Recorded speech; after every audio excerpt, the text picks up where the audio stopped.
Hello learners, welcome to Anand Academy.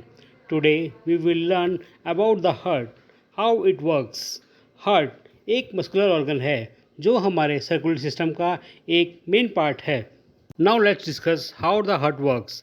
The heart is a muscular organ responsible for pumping blood throughout the body.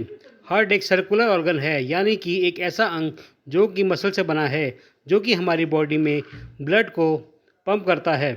इसका एक simple sense ये भी है कि heart continuously एक pump की तरह ब्लड को पूरे शरीर में सर्कुलेट करता है ताकि सेल को ऑक्सीजन और न्यूट्रिएंट्स मिल सके और वेस्ट मटेरियल वापस रिमूव हो सके. Students, heart ensures oxygen delivery, nutrient transport, waste material and regulation. हमारा हार्ट और ब्लड सर्कुलेशन सिस्टम इंश्योर करता है.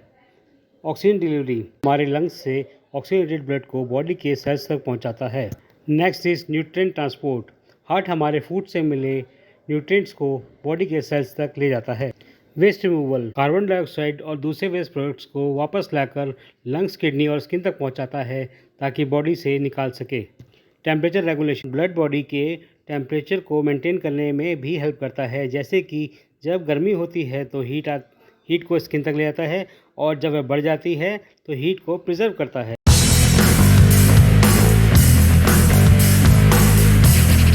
प्लूमोनरी सर्कुलेशन का काम होता है ब्लड को लंग्स तक ले आना. It oxygenates the blood. ये लंग्स से ऑक्सीजन ले आकर ब्लड को फ्रेश बनाता है. Removes carbon dioxide. ये ब्लड से कार्बन डाइऑक्साइड को निकाल कर लंग्स के थ्रू बॉडी से बाहर भेजता है. This is the pulmonary circulation of heart. Step 1. जो ब्लड ऑक्सीजन पुअर ऑक्सीडेंट हो जाता है वह हमारी बॉडी से राइट एट्रियम में आता है. यह दोनों अंगों से आता है, सुपीरियर वेना केवा और ऊपर वाला पार्ट और नीचे वाला पार्ट इंफीरियर केवा जो कि बॉडी नीचे पार्ट होता है. स्टेप 2. राइट एट्रियम से ब्लड राइट वेहिकल में जाता है, फिर राइट वेंट्रिकल पंप करके इसे ब्लड को लंग्स तक भेजता है प्लूमोनरी आर्टरीज के थ्रू. स्टेप 3. जब ब्लड लंग्स में पहुंचता है तो वहाँ एक एक्सचेंज डाइऑक्साइड से बाहर निकलकर लंग्स के थ्रू बॉडी से एक्सेल हो जाती है. ऑक्सीजन लंग्स के छोटे छोटे ए सैक्स जिनको कि वेट कहते हैं ब्लड के अंदर आ जाती है.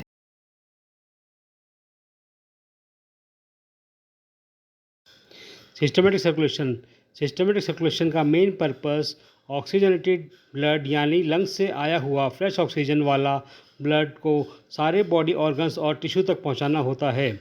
सेल से कार्बन डाइऑक्साइड और वेस्ट प्रोडक्ट्स वापस कलेक्ट करके ब्लड को हार्ट के पास ले आना. स्टेप 1. ऑक्सीजन लेफ्ट एट्रियम से आता है और फिर लेफ्ट वेंट्रिकल में चला जाता है. स्टेप 2.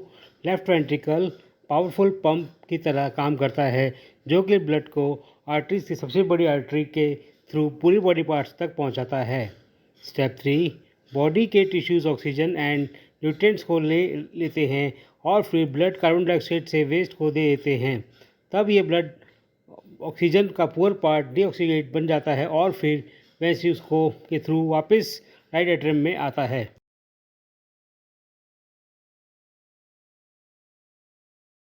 हार्ट बीट का मतलब होता है हार्ट का रिदमिक कॉन्ट्रैक्शन एंड रिलैक्सेशन. जब हार्ट कॉन्ट्रैक्ट सिस्टोल करता है तब वो ब्लड को बॉडी एंड लंग्स तक पंप करता है. हार्ट बीट रिलैक्स डिस्टिल करता है तब वह अपना चैम्बर्स को ब्लड से फिल कर लेता है. ये साइकिल चलती रहती है. इसी तरह से हमारी बॉडी को ऑक्सीजन एंड न्यूट्रिएंट्स मिलते हैं और वेस्ट प्रोडक्ट्स रिमूव होते हैं.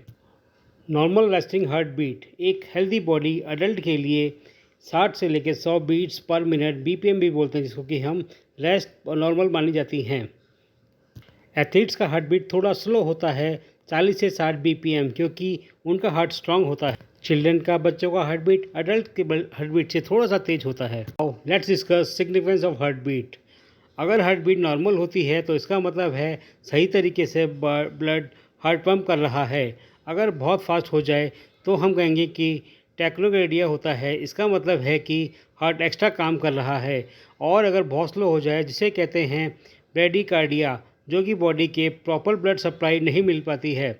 इसलिए डॉक्टर हमारा पल्स चेक करके हार्ट बीट चेक करता है ताकि समझ सके कि ब्लड सर्कुलेशन और ऑक्सीजन सप्लाई सही हो रही है या नहीं हो रही है.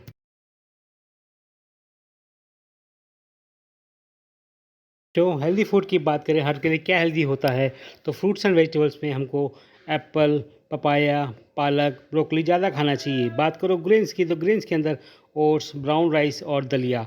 और अगर बात करो नट्स एंड सीड्स की, तो उसके अंदर में अखरोट, वॉलनट्स और फ्लैक्स सीड्स का ज़्यादा यूज़ करना चाहिए। हेल्दी फैट्स के अंदर में ऑलिव ऑयल, मस्टर्ड ऑयल और फिश ऑयल। अगर आप नॉनवेज लेते हैं तो फिश ऑयल का यूज़ करें।